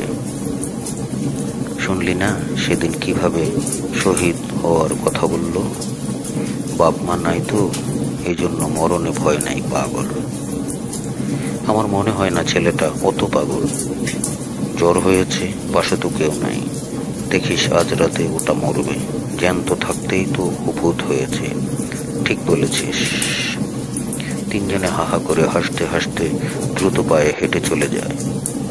দুদিন পর গভীর রাতে একজন ওকে ফিসফিসিয়ে ডাকে, যুদ্ধ, ও যুদ্ধ, জয় বাংলা, বঙ্গবন্ধু। ও চমকে উঠে বসে। এত নামে ওকে ডাকলে ওর সব দুঃখ ধুয়ে যায়। যে নদী দিয়ে মুক্তিযোদ্ধাদের নৌকা দ্রুত বেগে চলে যায়, সেই নদীটা এমন একটা নামের নদী নয়। নদীর নাম যমুনা, করতোয়া না পদ্মা, সেটাও ভাবতে চায় না। ভাবে নদীর নাম জয় বাংলা বা বঙ্গবন্ধু হলে ক্ষতি কি? ও দুই লাফে উঠে বাইরে আসে। কেমন আছিস মানিক রতন? ভালো শাহাবুদ্দিন ভাই, তুমি কেমন আছো? তোর জ্বর ভালো হয়েছে রে? ও হেসে ওঠে। ওটা তো ভাল্লুকের জ্বর, যায় আর আসে। যুদ্ধের সময় কি জ্বরের কথা এত ভাবলে চলে? না না, ভাবতে হবে। সুস্থ না হলে যুদ্ধ করবে কিভাবে? শরীরে তো শক্তি চাই। ঠিক বলিনি? বলেছ। তুমি ছবি আঁকার মানুষ, তুমি তো ঠিকই বলবে। সেদিন তোর খুব কষ্ট হয়েছিল না রে? যুদ্ধ করতে তোমাদের কি কষ্ট হয়? না তো, কষ্ট হবে কেন? তাহলে আমার কষ্ট হবে কেন? সাবাস। এবার কি করতে হবে বলো? শুনেছি ওরা একটা বাংকার করবে। ক্যাম্পে বাংকার করে ফেললে ওদের হারিয়ে দেওয়া কঠিন হবে। তার আগে ক্যাম্পটা উড়িয়ে দিতে হবে। এই তো? হ্যাঁ, আমি একটা মাইন নিয়ে এসেছি। যেদিন বাংকারটা বানাবে সেদিন তোকে মাটি কাটার দলের সঙ্গে কাজ করতে হবে। কাজ শেষ হলে যেভাবে হোক এই মাইনটা মাটির নিচে রেখে আসতে হবে। পারবি তো? আর এমন কি কঠিন কাজ? খুব পারবো। সাবধান।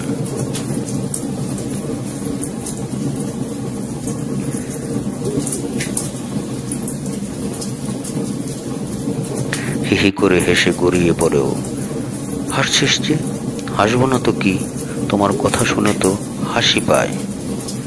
তুই কি জানিস একটা মুক্তিযুদ্ধের কৌশল? জানি। আচ্ছা বলো তো, ওরা বাংকারে করবে কেন? ওরা বুঝতে পেরেছে যে নদীপথে এসে আমরা আক্রমণ করতে পারি। তা এমন সতর্ক অবস্থা। ও আবার হেসে গড়িয়ে পড়ে। হাসতে হাসতে ওর পেটে খিল ধরে।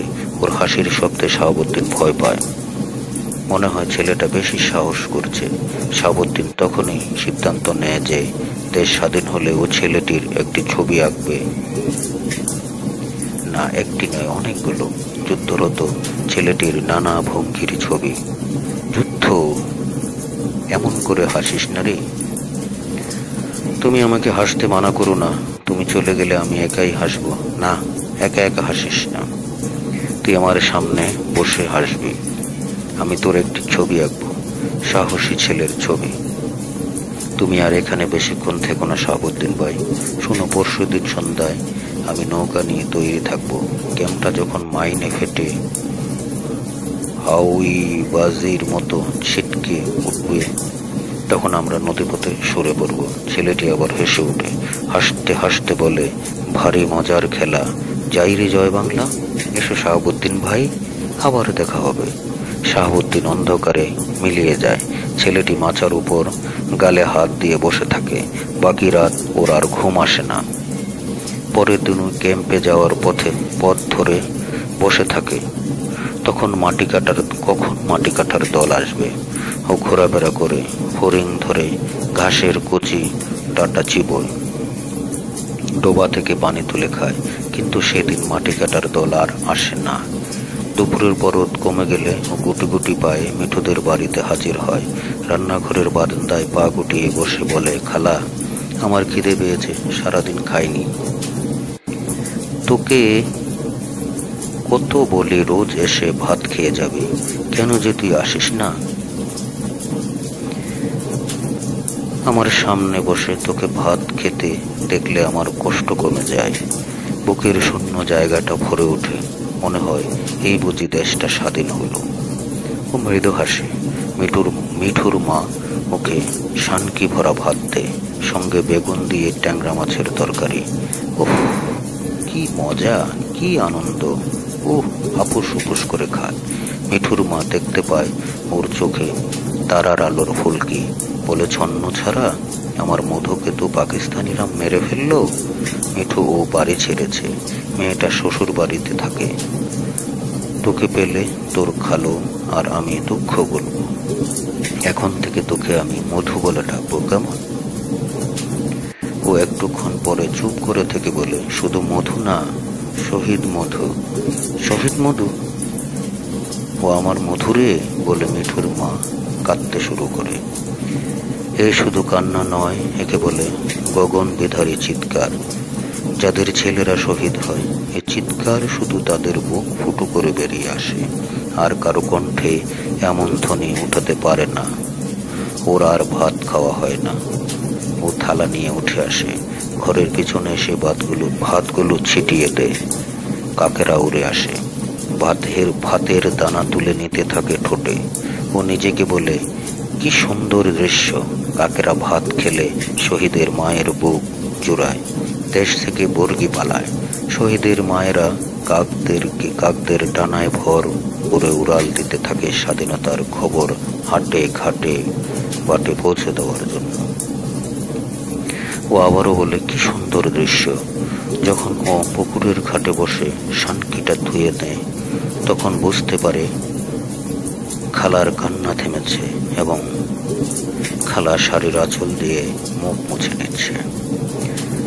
পুকুর ঘাট থেকে ফিরে এসে ও আস্তে আস্তে করে বলে, যাই খালা, তুই আবার কবে আসবি জানি না, অনেক কাজ।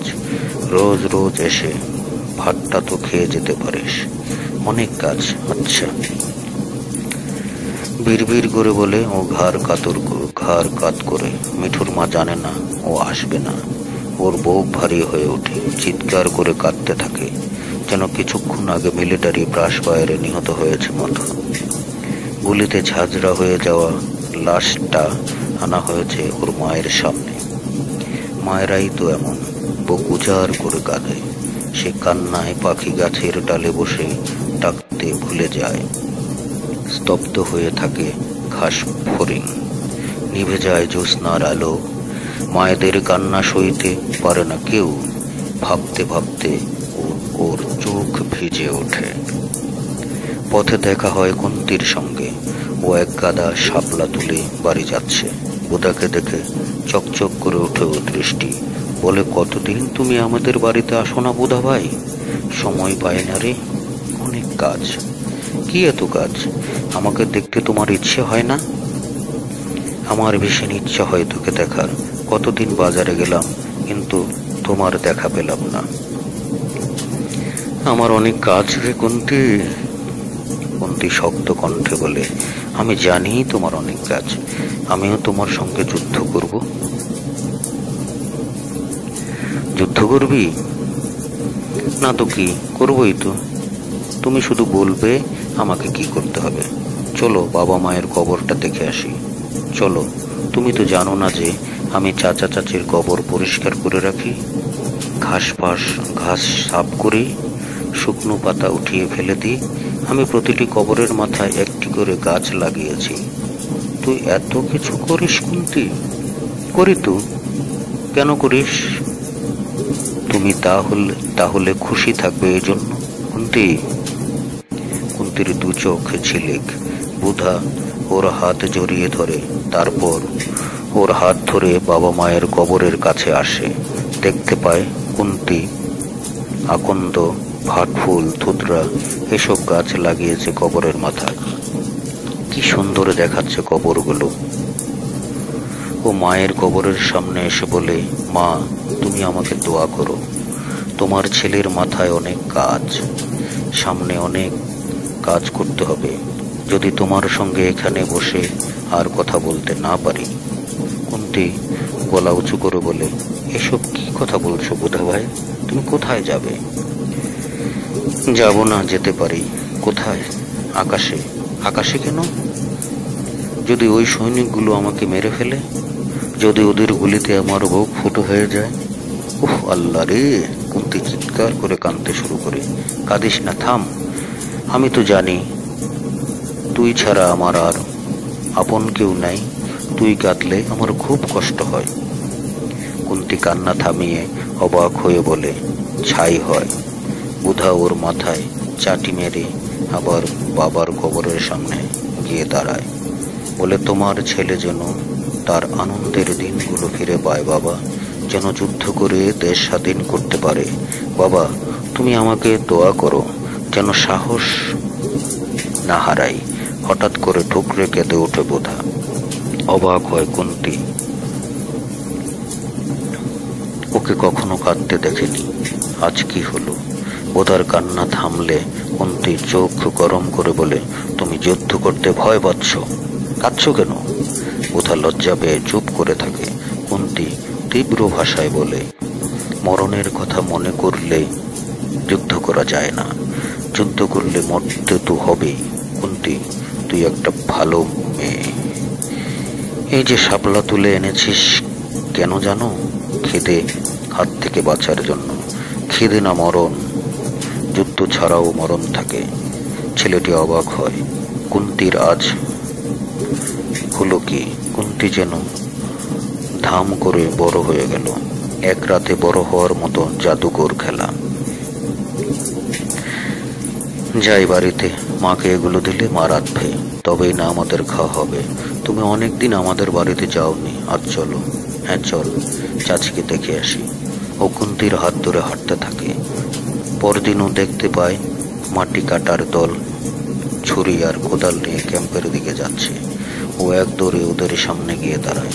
বধূ চাচা, আমি আপনাদের সঙ্গে মাটি কাটবো, পারবি? ওই তোর শরীর, তোর গায়ে কি বল আছে? যা ভাগ। কাজ না করলে খাবো কি? আমার খিদে পায় না? আমার কি কেউ আছে? ও ফুপিয়ে ফুপিয়ে কেঁদে ওঠে। কান্নার এমন ধ্বনি তুলে যে অন্যরা থমকে যায়। হয়েছে হয়েছে, কাঁদতে হবে না। সবাই মিলে ওকে সান্ত্বনা দেয়। আয় আমাদের সঙ্গে দলে থাকলে আহাদ মুন্সি তোকে না করতে পারবে না। ও দলে মিশে যায়। গামছায় পেঁচিয়ে মাইনটা কোমরের সঙ্গে বেঁধে নিয়ে গায়ে ঢোলা জামা। বোঝাই যায় না যে ভিতরে কিছু আছে। বাংকার কাটা শুরু হয়েছে। সবাই ব্যস্ত। কোদালের কূপে উঠে আসে মাটির ঢেলা। আহাদ মুন্সির ছেলে মতিউর কাজের তদারকি করছে। লোকজনকে ধমকি ধামকি দিয়ে অস্থির করে তুলছে। বোধাকে দলে নেওয়ার জন্য ফজু মিয়াকে বকাবকি করে, কিন্তু একটু পরে কাজে ওর আগ্রহ দেখে খুশি হয়। দৌড়ে দৌড়ে মাটি ভরা ঝুড়ি নিয়ে বুক দিকে ফেলে আসতে যায়। মাটি ঠেলে খালি ঝুড়ি নিয়ে আবার দাঁড়ায় ফজু মিয়ার সামনে।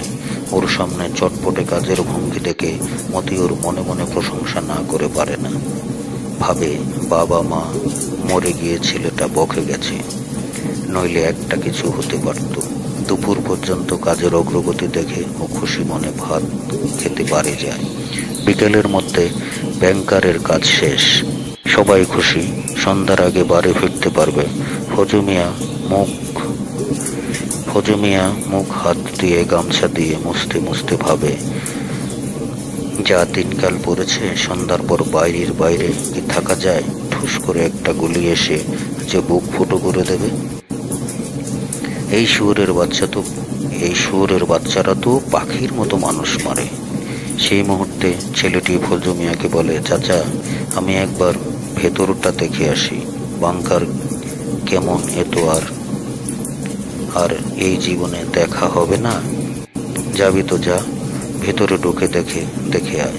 তো সাবধান, সন্ধ্যের আগে বাড়ি ফিরবো আমরা। ফজলু মিয়া কাজ থেকে বাড়ি ফেরার কথা কে শুনতে চায়? ওর পায়ে ক্ষিপ্র গতি। মুহূর্তের মধ্যে বাংকারে ঢুকে দুহাতে কাঁচা মাটি সরিয়ে পুঁতে ফেলে মাইনটা। তারপর শেষ বাজাতে বাজাতে উঠে আসে। ফজলু মিয়া জিজ্ঞেস করে, কিরে, কেমন হয়েছে? দারুণ, ঢুকলে আর উঠতে মন চায় না। দেখো, সেপাইগুলো ওটার ভিতর থেকে আর উঠতে চাইবে না। ফজলু মিয়া হাসতে হাসতে ওর পিঠ চাপড়ে দিয়ে বলে, পাগল। ছেলেটি চোখ নাচিয়ে বলে, রাতের বেলা ওরা বাংকারে শুয়ে হাউই বাজে দেখবে। আহারে, আমি যদি এই বাংকারে থাকতে পারতাম। ফজলু মিয়া ওকে এক পাশে টেনে ফিসফিসিয়ে বলে, আল্লাহ মাফ করুক, এখানে থাকার ভাগ্য যেন আমাদের না হয়। এটা হলো ওদের কবর। ও ফজলু মিয়ার পা ধরে সালাম করে দৌড় দেয়। কেন ও সালাম করলো, কেন দৌড়াচ্ছে, ফজলু মিয়া বুঝতে পারে না। বুঝে বেলা পড়ে আসবে, ওকে বাড়ি ফিরতে হবে। ছেলেটি দৌড়াতে দৌড়াতে নদীর ধারে আসে। সন্ধ্যার আধার আসে। ঝোপের ধারে লুকিয়ে থাকা শাহাবুদ্দিনের কাছে পৌঁছে যায় ও। শাহাবুদ্দিন ওকে জড়িয়ে ধরে। তোর জন্য উৎকণ্ঠায় আমি প্রায় শেষ হয়ে যাচ্ছিলাম। মুক্তিযুদ্ধ পুঁতে রেখে এসেছিস, কোনো ভুল হয়নি। এখন শব্দটা শোনার জন্য বসে থাকবো। সাবাস ছেলে, নে মুড়ি খা। দুইজনে মিলে গুড় মুড়ি খায়। পেট ফুললে আঁচল ভরা নদীর পানিতে তৃষ্ণা মেটায়। শাহাবুদ্দিন বলে, বাংকারকে সহজ করলে কি হয় বলতো? বাকার। আরেকটু সহজ করলে বকার। আরেকটু বাংকারকে ছোট করলে বকর। এবার মাঝখানের অক্ষরটা সামনে নিয়ে আয়, কবর। উত্তেজিত হয়ে বলে, বকর বকর, কবর কবর। শাহাবুদ্দিন ভাই, ওদের কবর। সেই মুহূর্তে কয়েকজন সেপাই বাংকারে পজিশন নেওয়ার জন্য ঢুকলে পায়ের চাপে বিস্ফোরিত হয় মাইন। প্রচন্ড শব্দ ছড়িয়ে পড়ে গায়ে, সেই সঙ্গে আত্মচিৎকার। শাহাবুদ্দিন ছেলেটির হাত ধরে লাফিয়ে নৌকায় উঠে। ক্যাম্পের উল্টো দিকে ছুটে যায় নৌকা। দক্ষ মাঝে এক টানে অনেক দূর চলে আসে। সন্ধ্যার অন্ধকার, চারদিকে আকাশে ফুটি ফুটি তারা। ছেলেটি নৌকার পাটাতনে পা ছড়িয়ে শুয়ে পড়ে, দুহাত দুদিকে লম্বা করে মেলে দিয়ে। কখন যে গায়ের জামাটি খুলে মাথায় বেঁধেছে শাহাবুদ্দিন তা খেয়াল করেনি। ঠিক কাকতারুয়া সেজে থাকার ভঙ্গিতে শুয়ে আছে। শাহাবুদ্দিন যখন বুঝতে পেরেছে যে ওরা বিপদ সীমা পার হয়ে এসেছে, তখন থেকেই ওর ভীষণ গান গাইতে ইচ্ছে করছিল। মনে মনে সুর বাজে। গলা খুলে গাইবার আগেই ছেলেটির দিকে তাকিয়ে স্তব্ধ হয়ে যায় ও। চোখের পলক পড়ে না। চারদিকে মাটি, বাড়ি, ধান ক্ষেত, নদী, আকাশ, গাছগাছালি জুড়ে ছেলেটি এক আশ্চর্য বীর কাকতারুয়া। রুখে দিচ্ছে শত্রুর গতি। বুকের ভিতর ধরে রেখেছে মুক্তিযুদ্ধ।